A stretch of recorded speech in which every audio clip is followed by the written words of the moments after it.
Halo semua, jumpa lagi di channel EduHome dan di educademy.id. Video kita kali ini membahas mengenai seleksi nasional penerimaan mahasiswa baru di tahun 2024, di mana hal ini baru saja diumumkan melalui konferensi pers yang dilakukan oleh pihak terkait mengenai SNBP, SNBT, dan UTBK di tahun 2024. Langsung saja kita lihat mengenai hal-hal penting yang wajib kamu ketahui mengenai SNBP di tahun 2024. Yang pertama adalah mengenai kuotanya.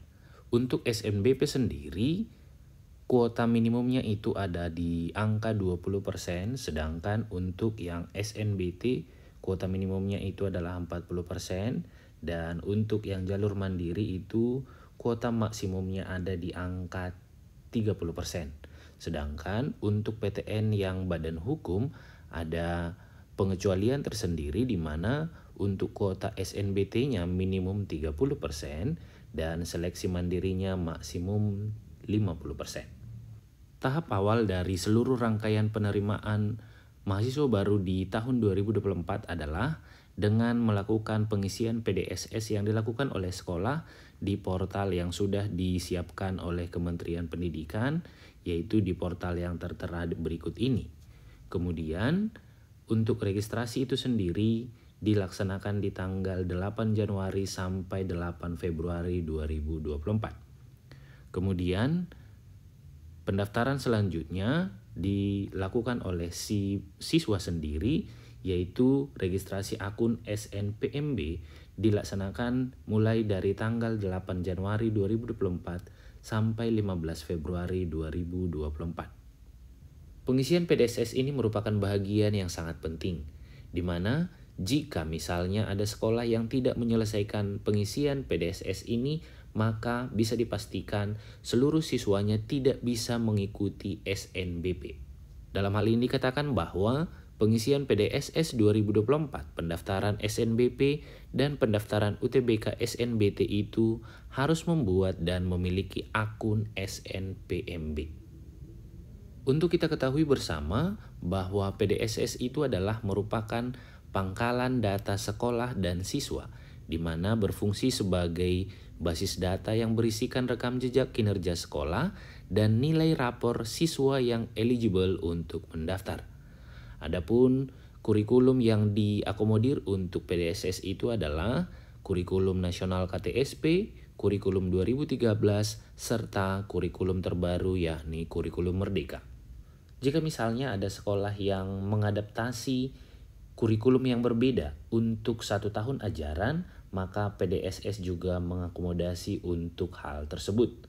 Kemudian, sekolah yang tidak menggunakan kurikulum nasional tidak diperkenankan untuk mendaftar di PDSS.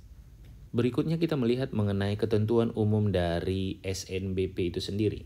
Seperti yang kita ketahui bersama bahwa pelaksanaan SNBP dilakukan berdasarkan hasil penelusuran prestasi akademik dengan menggunakan nilai rapor serta prestasi akademik dan non-akademik dari siswa. Adapun prestasi akademik maupun non-akademik siswa yang dinilai adalah 3 prestasi terbaiknya. Hal berikutnya adalah sekolah yang mengikutkan siswanya dalam pendaftaran di SNBP tentu harus memiliki nomor pokok sekolah nasional dan mengisikan rapor siswa yang eligible di PDSS dengan lengkap dan benar. Keseluruhan registrasi akun SNPMB sekolah dan registrasi SNPMB siswa hanya dilakukan di portal SNPMB itu sendiri. Kemudian kita lihat mengenai ketentuan tambahan yang baru saja diterapkan di tahun 2024 nanti, di mana ketentuan pertamanya adalah siswa yang telah dinyatakan lulus melalui jalur SNBP di tahun 2024, 2023, dan SNMPTN 2022 tidak dapat mendaftar SNBT di 2024. Ketentuan tambahan lainnya adalah siswa yang dinyatakan lulus seleksi jalur SNBP 2024 tidak dapat mendaftar seleksi jalur mandiri di PTN manapun. Jadi, untuk adik-adik yang memang ikut di jalur SNBP betul-betul harus mempersiapkan dan memilih jurusan yang tepat sehingga nanti kamu tidak menyesal setelah misalnya dinyatakan lulus di SNBP. Kemudian jika kita melihat mengenai persyaratan sekolah masih sama dengan tahun-tahun sebelumnya, di mana untuk sekolah yang memiliki akreditasi A, maka berhak mengirimkan 40% terbaik dari sekolah tersebut. Sedangkan untuk yang akreditasi B bisa mengirimkan 25% dan akreditasi C dan lainnya bisa mengirimkan 5% terbaik dari sekolah tersebut. Berikutnya kita melihat mengenai syarat pendaftar untuk siswa yang eligible. Seperti yang kita ketahui bersama bahwa SNBP itu tentu hanya bisa diikuti oleh siswa di kelas terakhir atau kelas 12 pada tahun yang sama. Dalam hal ini adalah pada tahun 2024 yang memiliki prestasi unggul, di mana siswa tersebut harus merupakan warga negara Indonesia dan memiliki nomor induk kependudukan, kemudian dia harus memiliki NISN dan terdaftar di PDSS, memiliki nilai rapor yang telah diisikan oleh sekolah di PDSS dengan ketentuan-ketentuan yang sudah ditetapkan, kemudian wajib mengunggah portofolio bagi mereka yang memilih program studi bidang seni dan olahraga.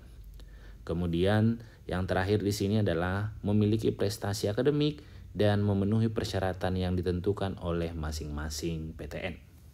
Adapun pemeringkatan siswa yang mengikuti SNBP ini dilakukan oleh sekolah dengan memperhitungkan nilai rata semua mata pelajaran dari semester 1 sampai dengan semester yang kelima.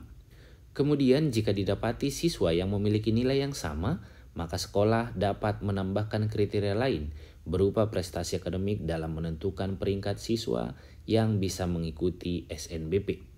Untuk sekolah yang sudah mengimplementasikan kurikulum merdeka, kriteria lain dapat menggunakan capaian siswa dalam proyek penguatan profil pelajar Pancasila.